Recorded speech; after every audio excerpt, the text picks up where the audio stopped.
Doa Rosario adalah doa yang sangat populer di antara orang Katolik. Apakah teman-teman tahu asal-usul dari doa yang satu ini? Simak sejarah singkatnya dalam episode Katekese Katolik kali ini. Shalom, damai sejahtera bagi kita semua dan berjumpa lagi dengan saya Romo Bayu OP dalam program kita, program Katekese Katolik. Sebuah program yang didesain bagi kita semua yang ingin mendalami iman kita, iman Katolik. Doa dengan formula yang diulang-ulang sudah merupakan bagian dari agama-agama besar di dunia, seperti agama Hindu, Buddha, dan bahkan Islam. Untuk menandai jumlah doa yang didaraskan, maka digunakanlah alat bantu, seperti butiran batu, kayu, ataupun simpul tali. Sebelum mendaraskan rosario menjadi doa yang lazim di dalam gereja, sudah ada bentuk doa-doa yang pada dasarnya juga diulang-ulang. Salah satu contohnya yang paling terkenal adalah doa Yesus yang merupakan tradisi gereja timur. Para pertapa dan pengembara di padang gurun secara berulang-ulang mendaraskan kalimat Tuhan Yesus Kristus, Putra Allah, kasihanilah kami orang berdosa ini. Dengan berdirinya biara-biara dan pertapaan di abad pertengahan, para rahib mulai mendaraskan mazmur yang berjumlah total 150 sebagai bagian esensial dari hidup doa dan membiara mereka. Bahkan ada zaman di mana mereka akan mendaraskan semua 150 mazmur setiap harinya. Mazmur ini disebar secara merata di doa pagi, siang, sore, dan malam. Tentunya dengan struktur semacam ini adalah ideal bagi para rahib dan juga biarawan-biarawati yang hidupnya memang didedikasikan untuk berdoa. Tetapi tidak bagi para awam.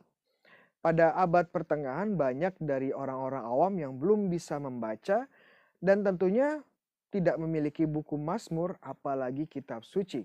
Karena pada saat itu belum ada mesin cetak dan harga-harga buku pun yang ditulis tangan sangat-sangat mahal. Tetapi orang awam tidak kehilangan semangat dan kreativitas. Sekitar abad 11 dan 12, orang-orang awam mulai menemukan cara untuk berpartisipasi dalam doa para rahib ini dengan mendaraskan 150 kali doa Bapa Kami.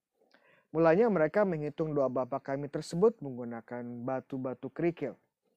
Doa semacam ini menjadi begitu populer akhirnya dan orang-orang mulai mencari tali yang panjang dan membuat 150 simpul pada tali tersebut.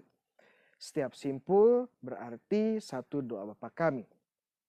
Tali yang panjang ini kemudian diperpendek menjadi 50 simpul dan didoakan 3 kali dalam sehari.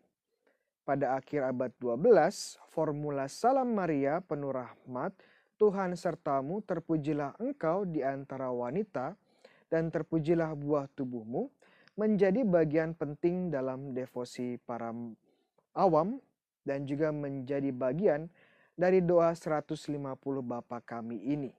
Tentunya teologi di belakang doa Salam Maria bagian pertama ini adalah afirmasi gereja terhadap pilar iman kita, yakni inkarnasi Allah telah menjadi daging dan peran Maria dalam karya keselamatan dan juga penggenapan janji-janji Allah di perjanjian lama. Tidak lama setelah ini ada 150 klausa meditatif tentang Yesus dan Maria atau yang dikenal sebagai misteri mulai terbentuk. Misteri-misteri ini sejatinya merangkum Injil dari kisah malaikat Gabriel mewartakan kabar gembira kepada Maria hingga Pentakosta. Klausa-klausa ini didaraskan setelah 150 doa Salam Maria. Dan doa semacam ini sangat populer di zaman Santo Dominikus de Guzman pada awal abad ke-13 dan dikenal juga sebagai Mazmur Maria. Pada awal abad ke-15, seorang rahib Kartusian bernama Dominikus dari Prusia membuat modifikasi.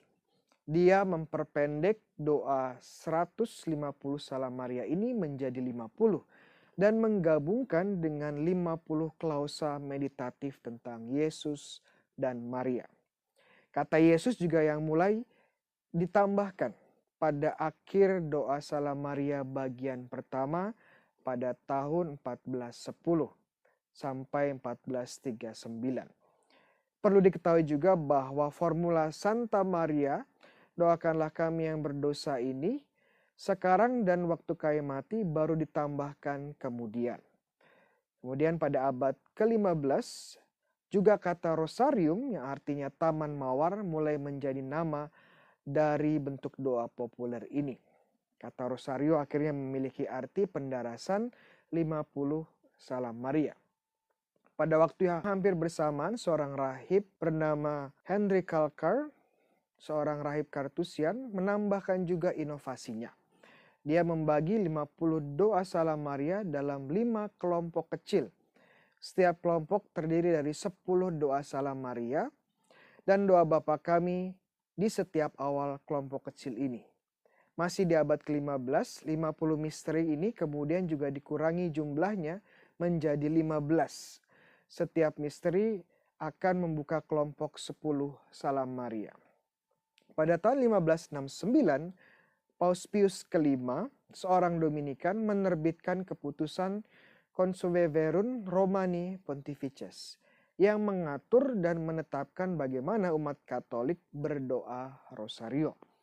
Tentunya ia juga memperhitungkan perkembangan sejarah rosario dan juga praktek-praktek yang ada pada zamannya, secara khusus dari tradisi Dominikan.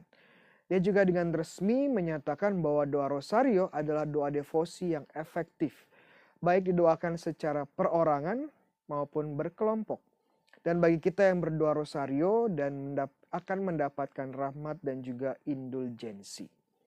Setelah pertempuran di Lepanto pada tahun 1571, Paus Pius kelima menetapkan Oktober 7 dalam kalender liturgi sebagai Pesta Maria, sebagai Ratu Kemenangan, yang kemudian berubah menjadi Pesta Ratu Rosario. Pada tahun 1613, doksologi atau kemuliaan mulai ditambahkan pada rosario. Sekitar masa ini juga salib menjadi bagian dari untayan tali rosario. Dan pada salib didaraskan syahadat para rasul. Doa-doa devosi lain seperti doa Fatima mulai perlahan-lahan masuk menjadi bagian dari rosario. Pada tahun 2005, Paus Yohanes Paulus II menambahkan 5 misteri yang kita kenal sebagai misteri cahaya untuk melengkapi 15 misteri yang sudah ada. Doa rosario adalah doa yang hidup dan berkembang, sama seperti gereja yang hidup. Jadi jangan heran jika masa depan kita memiliki bentuk doa rosario yang berbeda dengan yang sekarang kita gunakan. Demikian katekese Katolik kita edisi spesial Sejarah Rosario. Dan bagi teman-teman yang merasakan katekese ini bermanfaat, jangan lupa untuk di-share. Dan jangan lupa untuk subscribe dan like YouTube channel ini untuk mendapatkan video-video katekese berikutnya. Tuhan sertamu, kita semua diberkati oleh Allah yang Maha Kuasa, Bapa, Putra, dan Roh Kudus. Amin.